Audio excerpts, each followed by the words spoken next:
हाँ बेटा, हम लोग यहाँ पर क्लास 11 चैप्टर 4 एनसीईआरटी बायोलॉजी पढ़ रहे हैं। ठीक है, क्लास 11 चैप्टर 4 एनसीईआरटी बायोलॉजी पढ़ रहे हैं। और बायोलॉजी में जो मेन टॉपिक हमारा जो है इस चैप्टर 4 का वो सिमेट्री है। ठीक है, हम क्यों पढ़ रहे हैं हम लोग इसको, याद रखिए बेटा। हम इसको क्यों पढ़ रहे हैं तो ये मेडिकल के पॉइंट ऑफ व्यू से बहुत ही इंपॉर्टेंट पोर्शन है और आने वाले नेट एग्ज़ाम की तैयारी के लिए हम लोग ये पढ़ रहे हैं।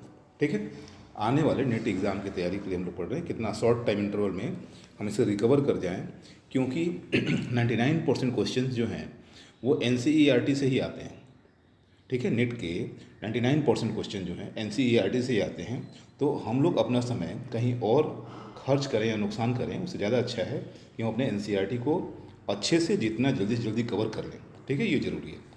तो टॉपिक क्या है हम लोग का आज का बेटा, वो सिमेट्री है। हम लोग का आज का टॉपिक सिमेट्री है।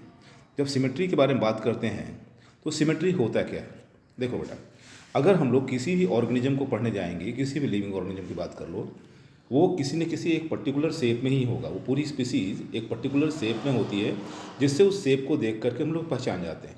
ठीक है, अगर वो एक स्पेसिफिक शेप में है, ऐसे शेप में है कि अगर उसके सेंटर से हो करके एक काट बनाया जाए, एक सेक्शन काटा जाए, जैसे यहाँ पे एक कॉकरोच को काट के, इसने, अरे कॉकरोच बोल रहे हैं, यहाँ पर ये एक क्रैब को, केकड़े को काट के दिखा रहा है कि अगर केकड़े को काटा जाए तो किसी इसी पोजीशन से, केवल इसी पोजीशन से हम लोग इसको दो इक्वल हाफ में बांट सकते हैं। केवल एक अकेला ऐसा पोजीशन है केकड़े के पास जिससे इसकी बॉडी दो इक्वल हाफ में जा सकती है। अदरवाइज कहीं से भी आप कट बनाते हो, इसके अलावा आप किसी और पोजीशन से अगर कट बनाते हो तो दो इक्वल हाफ नहीं मिलेंगे। अगर मैंने अभी जो निशान बनाया है इसमें दो इक्वल हाफ कहाँ पाओगे आप, आगे की ओर इसका हेड मिल जाएगा और पीछे की ओर एब्डोमिनल का पीछे हिस्सा मिल जाएगा। इससे दोनों हिस्से जो हैं वो इक्वल नहीं हैं, ये दोनों हिस्से इक्वल नहीं हैं। हाँ, लेकिन अगर इस पोजीशन से इसे काटा जाए, इस सामने वाला जो दिखाया हुआ है इस पोजीशन काटा जाए तो दो इक्वल हाफ मिल जाएंगे। एक को हम लोग बोलते हैं लेफ्ट और दूसरे को बोलते हैं हम लोग राइट। ठीक है, एक को बोलते हैं लेफ्ट, दूसरे को बोलते हैं राइट। जबकि एक ऊपर और डायग्राम दिखा रहा है बेटा हाइड्रा का, यू कैन सी इट। आप हाइड्रा को देख सकते हो कि हाइड्रा को अगर आप किसी भी पोजीशन से काटते हो, ठीक है, ये हाइड्रा है, इसको आप किसी भी पोजीशन से काटते हो, इसमें दो इक्वल हाफ देखने को मिल जाता है, दो इक्वल हाफ देखने को मिल जाता है, पोजीशन चाहे जो भी हो। अगर ऐसा कोई ऑर्गेनिज्म है जिसे सेंटर से एक कट बनाया जाए, एक ही काटा जाए और दो इक्वल हाफ मिल जाए, उसे हम लोग बोलते हैं रेडियल सिमेट्री। उसे हम लोग बोलते हैं, उसकी बॉडी को बोलते हैं रेडियल सिमेट्री, या उस बोलते हैं बॉडी उसकी सिमेट्री में है।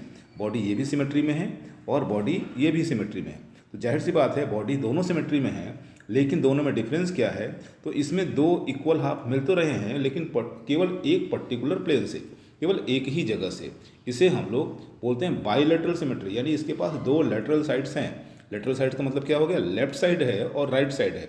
लेकिन अगर हम रेडियल सिमेट्री की बात करेंगे तो यहाँ पे कोई हमको लेफ्ट और राइट साइड नहीं दिखाई देता। किसी भी रेडियस से दो इक्वल हाफ बनाए जाते हैं, बन जाते हैं, और ऐसे बॉडी सिमेट्री को हम लोग बोलते हैं रेडियल सिमेट्री, और हम लोग इसको पढ़ने जा रहे हैं। सिमेट्री बहुत ही इंपॉर्टेंट है किसी भी ऑर्गेनिज्म को समझने और जानने के लिए। यहाँ लिखा हुआ बेटा क्या, तो animals can be categorised on basis of their symmetry. किसी भी एनिमल को आप कैटेगराइज कर सकते हो, बदल सकते हो, बांट सकते हो। किसके बेसिस पे, तो उसके बॉडी के सिमेट्री के बेसिस पे। क्या दिया हुआ बेटा, स्पॉन्जेस आर मोस्टली एसिमेट्रिकल। अगर हम लोग बात स्पॉन्जेस की करेंगे, पोरीफेरा की करेंगे, तो उसमें जो मेंबर्स आते हैं वो उसमें से अधिकांश जो होते हैं वो एसिमेट्रिकल बॉडी होते हैं। उनको आप किसी एक सेक्शन से दो इक्वल हाफ में नहीं बांट सकते। अगर कोई ऐसा शरीर मिल रहा है तो that is known as asymmetrical body form. ठीक है, आप उसे किसी भी एक प्लेन से दो हिस्से में नहीं बांट सकते।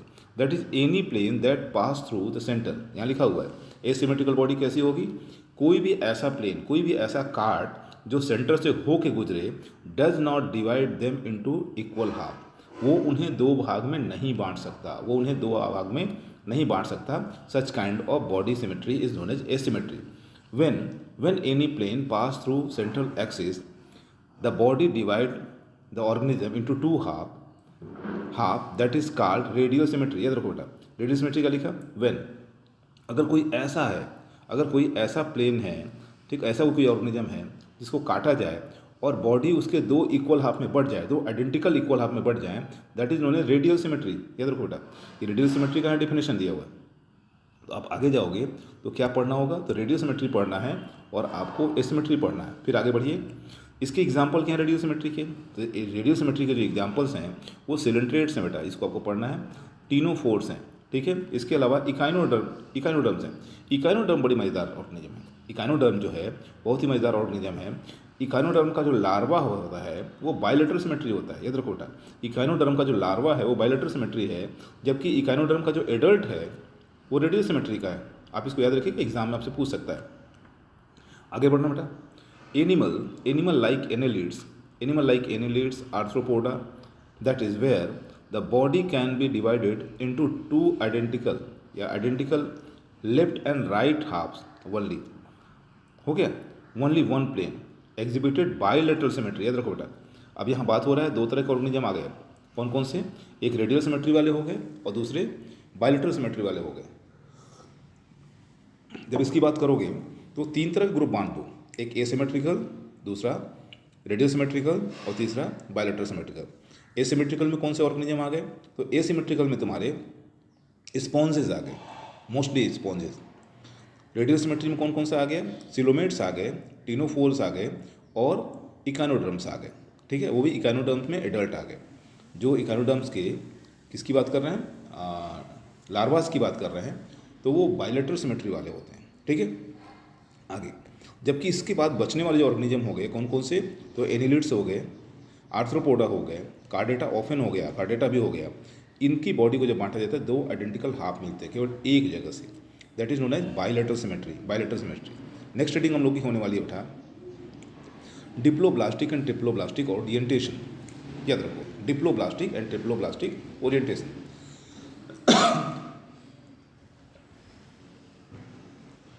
तो डिप्लोब्लास्टिक और ट्रिप्लोब्लास्टिक ओरिएंटेशन क्या होता है बेटा? ध्यान देखिए, डिप्लोब्लास्टिक एंड ट्रिप्लोब्लास्टिक ओरिएंटेशन। जैसे हम लोग हैं, हम लोग ह्यूमंस, वी आर ह्यूमंस, और हम लोग की बॉडी जो मोटे तौर पे बात किया जाए तो हम लोग की जो बॉडी डेवलप हुई है जिस तरह के एम्ब्रियो से, वो ट्रिप्लोब्लास्टिक ओरिएंटेशन है। हम लोग की बॉडी, हम लोग ट्रिप्लोब्लास्टिक है, जबकि कुछ ऑर्गेनिज्म डिप्लोब्लास्टिक होते हैं। तो ये समझ में नहीं आ रहा है what is diploblastic and what is triploblastic. तो जब एम्ब्रियो डेवलप हो रहा होता है बेटा, जब एम्ब्रियो डेवलप हो रहा होता है, अगर उसमें केवल दो तरह की रचनाएं दिखाई दे रही हैं, ठीक है। अगर उसमें केवल एम्ब्रियोनिक लेयर जो बन रहा है वो दो लेयर बन रहा है, जैसे यहाँ लिख दिया एक्टोडर्म, ये बाहरी परत एक्टोडर्म और भीतरी परत इंडोडर्म, ठीक है। ये दो परतें केवल अगर बॉडी को, डेवलप्ड ऑर्गेनिज्म के बॉडी को बना रही है, यानी एडल्ट बॉडी को बनाने में केवल दो परतें, एम्ब्रियो की केवल दो लेयर पार्टिसिपेट कर रही हैं, that is organism is diploblastic. यानी एडल्ट बॉडी को बनाने में केवल एक्टोडर्म और इंडोडर्म ने पार्टिसिपेट किया है, मीजोडर्म नाम का कोई चीज़ नहीं है। इसे हम लोग बोलते हैं डिप्लोब्लास्टिक ओरिएंटेशन। लेकिन अगर बॉडी के फॉर्मेशन में तीन अलग अलग लेयर काम कर रही हैं, जैसे ectoderm outer most layer, mesoderm middle layer और इंडोडर्म इनर मोस्ट लेयर, और इंडोडर्म के बाद एलिमेंट्री कैनाल गट। तो अगर फॉर्मेशन में तीन लेयर काम कर रही हैं, इसे हम लोग बोलते हैं ट्रिप्लोब्लास्टिक ओरिएंटेशन। याद रखो बेटा, पढ़ने जा रहे हैं लाइन बाय लाइन, कोशिश कीजिएगा समझने का। अगर प्रॉब्लम होता है तो आप हमसे कमेंट थ्रू क्वेश्चन अपना पूछ सकते हैं, ठीक है बेटा। Animal in which cells are arrange into two embryonic layer, ऐसे ऑर्गेनिज्म जिनकी बॉडी, ठीक है, जिनकी बॉडी जो होती है दो एम्ब्रियोनिक लेयर से डेवलप हुई है। एंड एक्सटर्नल एक्टोडर्म, जो बाहरी लेयर है भ्रूण की, एम्ब्रियो की, वो एक्टोडर्म है, और भीतरी लेयर जो है वो इंडोडर्म है। ऐसे डेवलप्ड बॉडी को, ऐसे डेवलपमेंट ऑर्गेनिज्म को हम लोग डिप्लोब्लास्टिक एनिमल कहते हैं। अगर एम्ब्रियोनिक लेयर केवल दो एम्ब्रियोनिक लेयर से बनी है, कौन कौन सी एम्ब्रियोनिक लेयर? तो एक का नाम बोला गया एक्टोडर्म और दूसरे का बोला गया इंडोडर्म, एक्टोडर्म एंड इंडोडर्म। कौन कौन से ऐसे ऑर्गेनिज्म है जो एक्टोडर्म और इंडोडर्म से डेवलप होते हैं, ठीक है, वो यहाँ लिखा हुआ है सिलेंट्रेट है, ठीक है, coelenterate. And undifferentiated layer mesoglea, इनके बीच में एक ऐसी लेयर होती है जिसे मीजोग्लिया बोलते हैं, प्रेजेंट होता है इन between the ectoderm and endoderm, ठीक है। यहाँ मीजोग्लिया नाम का चीज़ दिखाई दे रहा है आपको इस डायग्राम में, जो रेड कलर का दिखाया हुआ है ये मीजोग्लिया लिखा हुआ है, ये मीजोग्लिया बना रखा है। आगे बढ़ना बेटा।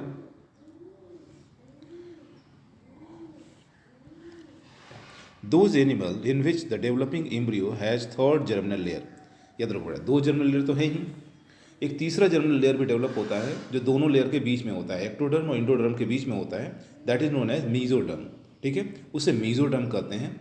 अगर किसी ऑर्गेनिज्म के डेवलपमेंट में 3 जर्मिनल लेयर यानी एम्ब्रियो की 3 जर्म लेयर काम कर रही हैं, एक्टोडर्म, मीजोडर्म एंड एंडोडर्म, तो ऐसे ऑर्गेनिज्म के बॉडी को हम लोग बोलते हैं ट्रिप्लोब्लास्टिक ओरिएंटेशन।